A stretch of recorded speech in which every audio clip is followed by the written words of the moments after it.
Benvenuti in questo mio nuovo video. Oggi vi voglio parlare del film del 1959 A qualcuno piace caldo di Billy Wilder, uno dei registi statunitensi più importanti degli anni 50-60, divenuto celebre come uno dei padri della commedia brillante americana e un po' quello che ha dato il via al genere noir. Ed il film infatti parte proprio come gangster movie, genere che poi in realtà si ritrova anche nel finale, ma che poi per il resto, per la maggior parte del film, diventa un tutt'altro, puntando l'attenzione sul travestimento dei due protagonisti, nonché focalizzandosi sul tema del doppio, in questo caso della doppia identità.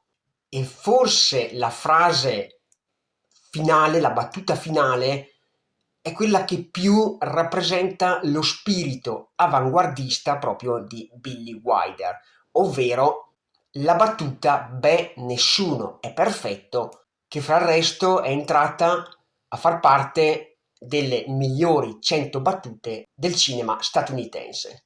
Prima di passare ad una analisi di questa commedia, perché fondamentalmente di questo si tratta, ma sotto sotto, come vedremo più in là in questo video, la tematica non si limita al divertimento, all'intrattenimento, ma c'è ben altro se lo si vede un attimo con un occhio più critico. Il film si apre nel 1929 con l'irruzione della polizia in quei famosi speakeasy, ovvero in quei bar clandestini in cui vi era traffico illegale di alcolici. Illegale perché proprio ci troviamo nel 1929 e quindi nel pieno periodo del proibizionismo, che va dal 1920 al 1933. Ma soprattutto è anche l'anno della crisi del 29, del crollo di Wall Street.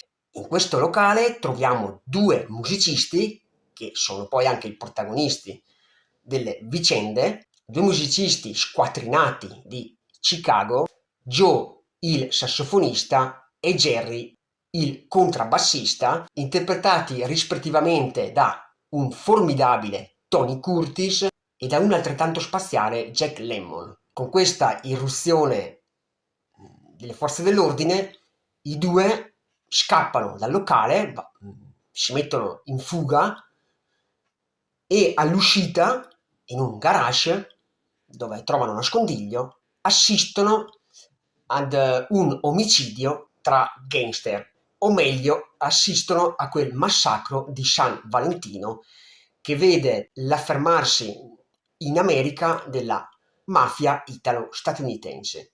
A questo punto, essendo testimoni, i gangster li vogliono morti e sono costretti a loro volta a fuggire e, lasciata ovviamente la loro orchestra, sono costretti a travestirsi da donna e ad unirsi ad un'orchestra femminile in partenza per Miami. Se da una parte abbiamo iniziato la visione del film in pieno inverno, con la crisi del 29 proprio palpabile, dall'altra parte abbiamo in contrapposizione l'aspetto dei ricchi.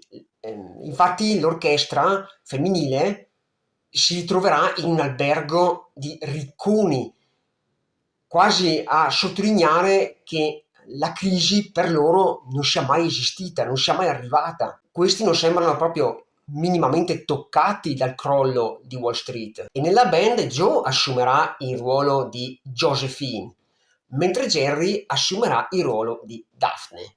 E durante questo soggiorno, questo loro viaggio, perché poi andranno a soggiornare in un albergo, i due cercheranno attraverso delle situazioni comiche di tenere nascosto la vera identità. Ma cosa succede nel frattempo, durante il viaggio in treno, quando si sono uniti a questa orchestra femminile? Joe inizia ad innamorarsi di quella che ha il nome d'arte Zucchero, ovvero di Marilyn Monroe. Arrivato in albergo, per conquistarla, addirittura lui assumerà un altro ruolo, un ricco e impacciato milionario di nome Junior, che è il figlio di un proprietario di una nota azienda petrolifera. E nel frattempo anche Jerry, Daphne, viene corteggiato proprio da un vero milionario, Osgood, che è totalmente ignaro della sua vera identità. E quindi perché io ritengo questo film di Billy Wilder avanguardista?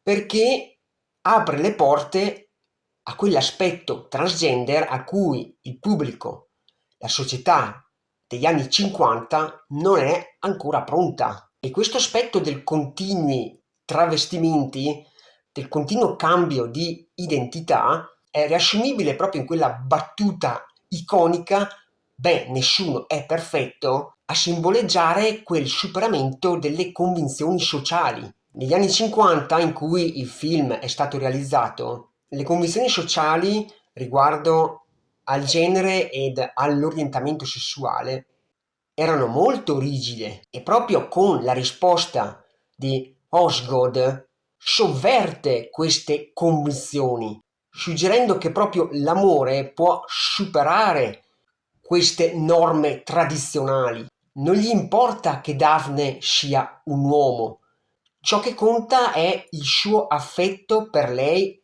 per lui. Riesce quindi a superare quelle imperfezioni, quei difetti, nonché quelle stranezze, come l'accettare che la donna di cui si è innamorati è un uomo. Entrambi, sia Joe che Jerry, sono l'essenza del genere queer, ovvero una persona la cui identità o espressione di genere oscilla tra maschile e femminile.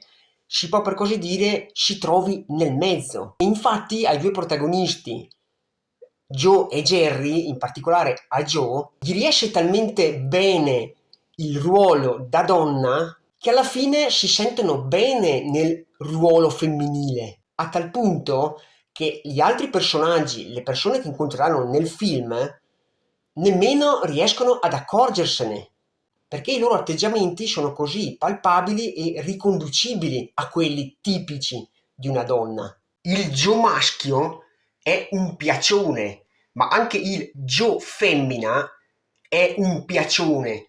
Riesce a farsi piacere dagli uomini quando è vestito da donna e al contempo è apprezzato dalle donne. La parte di attore travestito si uniforma talmente bene nella realtà che nessuno è in grado di accorgersene, tantomeno la nostra zucchero Marilyn Monroe, la quale è la tipica donna un po' svampita, con la testa fra le nuvole, che sogna ancora di trovare il suo principe azzurro, possibilmente milionario e con gli occhiali.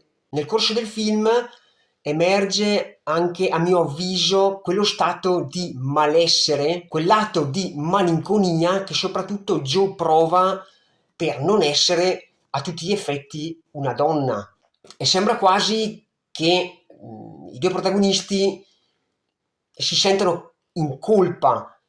Lo si nota proprio nel momento in cui cambiano veste da donna a uomo o da uomo a donna, quando si devono mettere la parrucca ed il trucco molto pesante, o togliersi il trucco molto pesante o togliersi la parrucca, si percepisce proprio quell'aspetto di disagio. E se Joe all'apparenza è un uomo duro, il maschio alfa, quando assume le vesti di donna è praticamente un agnellino. Si sente in piena sintonia con l'intera orchestra femminile.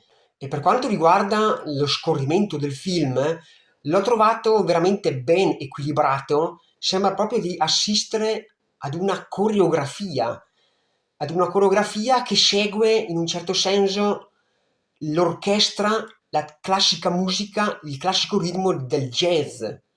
E mi sono piaciuti molto anche i continui passaggi dall'andare a piedi, dal prendere una bicicletta, dal salire su un'auto, dal salire su uno yacht, che sembrano molto molto naturali e fluidi. ed anche il tipo di comicità, benché siano passati 65 anni, l'ho trovata ancora gradevole, certo un po' invecchiata, ma sicuramente ti strappa qualche sorriso. Interessante vedere proprio lo stacco netto di scena tra il ballo che si sta svolgendo nell'hotel tra Daphne e Osgood e dall'altra parte abbiamo Zucchero e Junior sullo yacht intenti a corteggiarsi. Abbiamo proprio questi stacchi netti da una parte all'altra. Quindi, come avete visto, è sicuramente una commedia appunto brillante, ma che sotto sotto ha un bel significato profondo. Detto questo, mi raccomando, un bel commentino, pollice e iscrizione che a me fa sempre piacere.